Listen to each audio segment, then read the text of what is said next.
Yeah, we got to make sure we're recording these. Sometimes that happens, folks. Yeah, we do some of our best episodes. Some of our best episodes. We're not recorded. And then he comes upstairs. He's oh like, my gosh. By the way. We weren't recording. Yeah. Hello. Hello. You're seeing a little behind the scenes. Behind the scenes stuff. She's the Pickle lady. That's right. I am her partner in crime. And we are here in Prescott, Arizona. Real estate agents extraordinaire. Correct. Yeah. I am Diane. This is Randall Bro. That's me. We are happy to help you guys out when you come visit. If you're looking for a home, happy to help you list if you're ready to do that. Yeah, so we do it all. We're doing seller tips. We have a series of seller tips, and we wanted to focus on staging. Yeah. And staging tips when you're trying to sell your home. As I've said before, professional staging is not that big a deal here in Prescott. There's not a lot of that going on. There's some. Yeah. Not a lot of that. For the most part, the sellers themselves or their agents are responsible for staging the home. But just because no one's paying money to have it professionally done does not mean it is not important. It is vitally so. It is, and it's necessary. Absolutely. So this little staging tip is all about depersonalization. Depersonalization.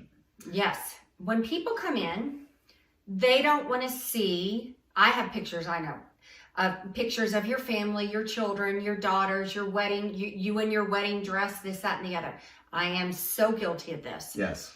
I consider my daughters my own works of art. Yes. So I've got beautiful portraits of them when they were 4, beautiful portraits of them when they were 18. It goes on and on and on. Yeah. I am the biggest one guilty of this.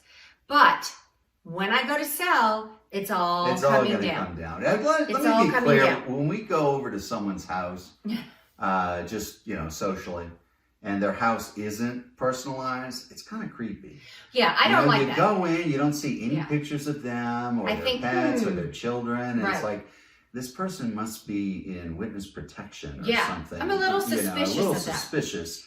So we like homes that are warm and personalized and the personal touch with all the pictures. There's nothing to say there's anything wrong with decorating your home in a personalized way. It's just when it comes time to sell, that can get in your way. Some of that needs to come down. Yeah. Not all of it. You keep a cute little picture tucked here and there that still gives the warmth of, hey, this is a nice family home. Yeah.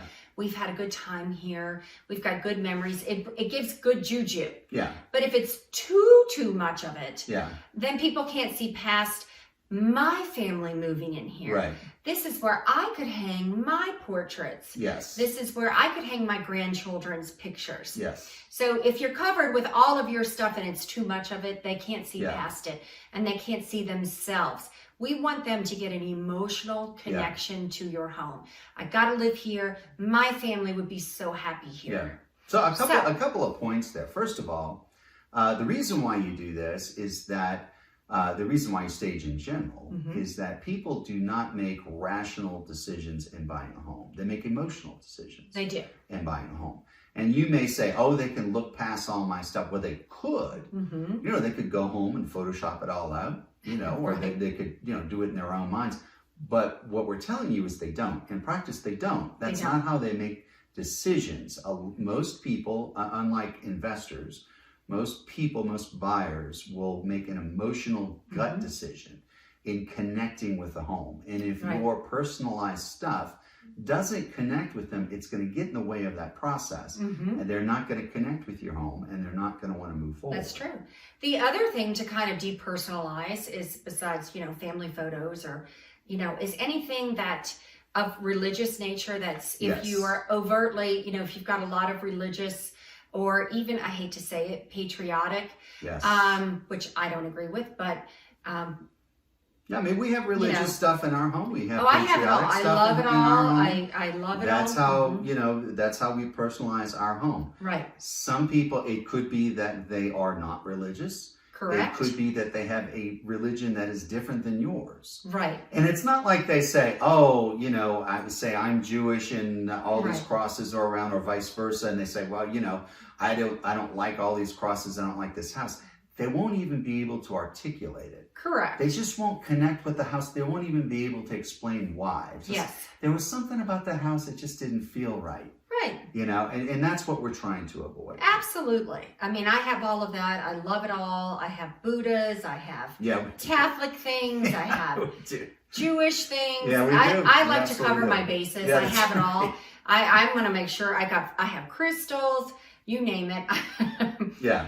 I have a very eclectic home. Yeah, eclectic. I will say it's very eclectic. Euphemistic. But that may not connect with a lot of people. Yeah, and it won't. They may be like, boy, does she have some weird That's stuff some weird in there. stuff. That was a weird house. And I'll be the first one to admit it is. So I agree.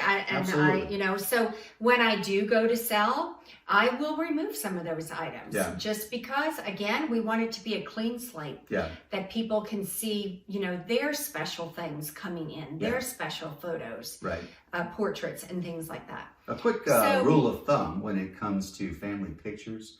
So if you go to a place like, say, Michael's, and you buy picture frames, most of the picture frames will have pictures in them, showing you, this is where you would put your family. But they're kind of sort of generic looking family photos. If you don't have a lot of family photos and it just looks like a family, there's nothing particularly different. Like it could be the picture that they put in the frames at Michael's and sell the frame. If that's the case, then it's probably not so personalized that you need to get rid of it. But if it's, like a Halloween costumes or something just kind of strange that you wouldn't see at Michael's, then you probably need to move it. Good rule of thumb. Yeah, that is.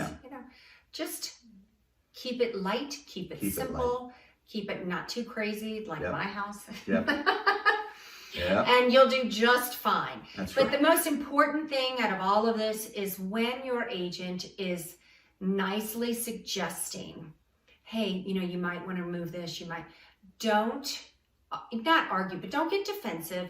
Don't be insulted. It's not meant in that way at all. It's just having done this thousands of times and helping people find their place, and the feedback we get back, we know what your house will be tagged about. It'll be like, oh gosh, did you see that? That was terrible.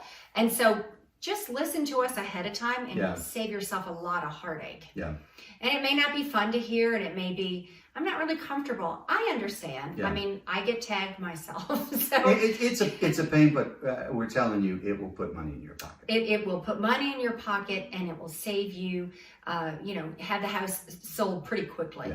So it's all in your best interest. Depersonalize. Absolutely in your best interest. So depersonalize, depersonalize, depersonalize. And when someone suggested, like we suggested to you, just take it with a good heart and say, okay, thanks. All right. So good points there. So if you look for more good points, you might want to go to pickle411.com. That is our information center. Everything there is free, highly entertaining and insightful. It's won awards. No, it hasn't won awards. It hasn't won awards. We should. Not yet. Not yet. We're waiting for an award. I feel like it's coming.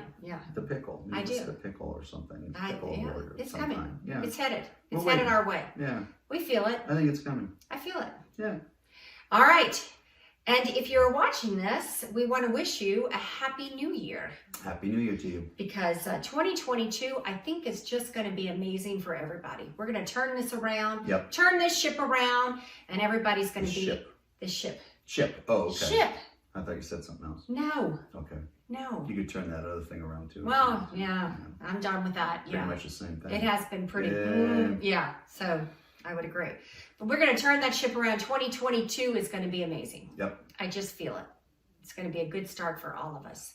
So here's to a happy, healthy, and prosperous 2022. And give us a call to sell your home, and we'll give you some more tips in person. That's right. All right. Take care. Bye. Bye.